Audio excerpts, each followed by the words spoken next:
আজকে আপনাদের জন্য নিয়ে এসেছি আলু দিয়ে চিকেনের পাতলা ঝোল। এই ঝোলটা কিন্তু গরম ভাতের সাথে বেশি ভালো লাগে। আমি এই রান্নাটা সবসময় করি না, বেশিরভাগ চিকেন কষাই করা হয়, কিন্তু এটা মাঝে মধ্যে ভালো লাগে। আজকে সেই রেসিপিটা শেয়ার করবো। এখানে দেশি মুরগি নিয়ে নিয়েছি, 3টার মতো মুরগি ছিল। এখানে মুরগিটাকে আমি রেগুলার পিস করে কেটে নিয়েছি। আর এখানে নিয়ে নিয়েছি আলু। আমি 3-4টার মতো আলু একটু বড় বড় করে কেটে নিয়ে নিয়েছি। তেলের মধ্যে দিয়ে দিয়েছি 2-3টা দারচিনি আর 2-3টে এলাচ, 1 চামচ আস্ত জিরা। এটা ফোড়ন দিয়ে তারপর ধুয়ে রাখা আলুটা আমি দিয়ে দিলাম। আলুতে কিন্তু আগে থেকে লবণ বা হলুদ কিছুই মেখে নিইনি, জাস্ট সাদা আলু আমি এখানে দিয়ে দিলাম। আলুগুলো দিয়ে আমি এই আলুগুলো এই তেলের মধ্যে হালকা একটু ভেজে নেব।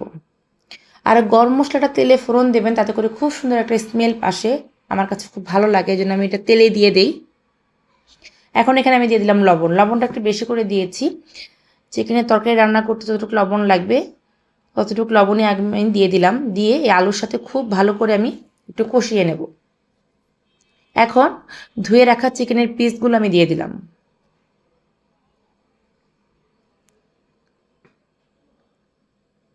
চিকেনটা আমি এখানে দিয়ে দিচ্ছি। চিকেনটা দিয়ে আমি চিকেনগুলোকে একটু হালকা একটু ভেজে নিলাম। 3-4 মিনিটের মতো এটাকে ভেজে নিয়ে তারপর এখানে পেঁয়াজ আর রসুন আমি কুচি করে নিয়েছি। আমি এখানে প্রায় 1 কাপের মতো পেঁয়াজ কুচি আর 4-5 কোয়া রসুন কুচি দিয়ে দিলাম। দিয়ে পেঁয়াজ আর রসুনটাকে খুব ভালো করে চিকেনের সাথে খুব ভালো করে মিক্সড করে দেব। রসুন আপনারা চাইলে বেটেও দিতে পারেন, আমি কুচি করে দিয়েছি, এমনিতেই গলে যাবে। এখন সব কিছু খুব ভালো করে একটু ভেজে নিচ্ছি। চিকেনটা একটু ভেজে তারপর গুঁড়ো মশলা দিলে পরে এটা তরকারিটা খেতে ভালো লাগে, তাই চিকেনটা একটু ভেজে দিচ্ছি। এখন এখানে দিয়ে দিলাম 1 চামচ হলুদ গুঁড়ো, ঝালের জন্য আমি দিয়ে দেব 1 চামচের মতো শুকনো মরিচের গুঁড়ো। ঝালটা আসলে যে যার টেস্ট অনুযায়ী কম বা বেশি দিয়ে নেবেন।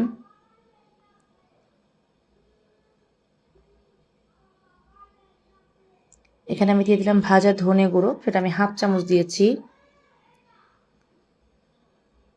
এখন আবার সব কিছু খুব ভালোভাবে মিক্সড করে নিচ্ছি।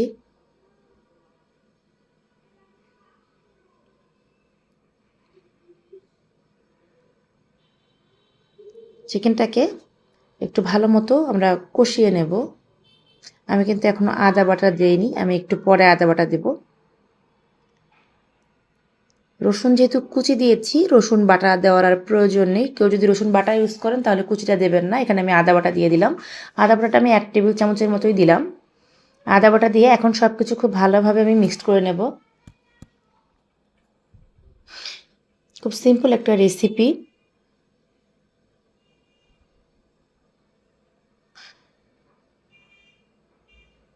সব কিছু খুব ভালোভাবে একটু কষিয়ে নিতে হবে। মাংস রান্নার ক্ষেত্রে এই কাজটা আমি সবসময় করি, সেটা মুরগির মাংস হোক বা খাসির মাংস। আমি একটু সময় নিয়ে ভালো করে কষিয়ে রান্না করি, তাতে করে আমার কাছে খেতে ভালো লাগে। আর আমার কাছে মনে হয় মাংসের কালারটা খুব সুন্দর আসে। আর মাংস রান্না করার পর দেখবেন অনেক সময় মাংস দিয়ে বাজে একটা স্মেল আসে, মাংসের যে গন্ধ সেটা আসে। কিন্তু আপনি যদি ভালো করে একটু কষিয়ে রান্না করেন তাহলে সেই গন্ধটা থাকে না। এখন আমি ফুটন্ত গরম জল দিচ্ছি।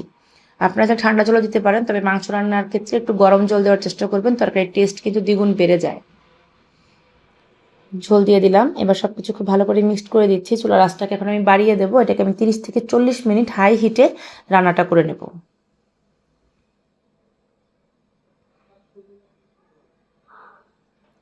দেখুন ঝোলটা কিন্তু অনেকটা টেনে এসছে, যেহেতু আমি আগেই বলেছি এটা আলু দিয়ে একটু পাতলা ঝোল হবে, খুব একটা ঘন হবে না। ঝোলটা আর বেশি আমি শুকাবো না। এখানে আমি ভাজা জিরে গুঁড়ো আর একটু গরম মশলার গুঁড়ো দিয়ে দিলাম।